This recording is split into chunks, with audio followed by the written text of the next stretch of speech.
কসবার আইন কলেজে আইনের ছাত্রীকে গণধর্ষণের ঘটনায় গত শনিবার কলকাতা হাইকোর্টের দ্বারস্থ হয়েছিলেন একাধিক আইনজীবী। হাইকোর্টের প্রধান বিচারপতিকে চিঠি লিখে ঘটনার সুষ্ঠু তদন্তের আর্জি জানানো হয়েছিল। এবার পুলিশি তদন্তে হাইকোর্টের নজরদারি চেয়ে সোমবার আরও 3টি জনস্বার্থ মামলা দায়ের হলো বিচারপতি সৌমেন সেনের ডিভিশন বেঞ্চে। কসবার সাউথ ক্যালকাটা ল কলেজে এক ছাত্রীকে ধর্ষণের অভিযোগে কলকাতা পুলিশ ইতিমধ্যেই 4 জনকে গ্রেফতার করেছে। গ্রেফতার হওয়া ব্যক্তিদের মধ্যে 2 জন বর্তমান ছাত্র, একজন প্রাক্তনী যিনি বর্তমানে ওই কলেজের অস্থায়ী কর্মী এবং মূল অভিযুক্ত মনোজিৎ মিশ্র।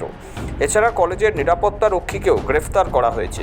এই মামলার তদন্তের জন্য একটি বিশেষ তদন্তকারী দল গঠন করা হয়েছে। এসবের মাঝেই সোমবার এই ঘটনাকে কেন্দ্র করে হাইকোর্টে জনস্বার্থ মামলা দায়ের করার জন্য আদালতের দৃষ্টি আকর্ষণ করা হলো।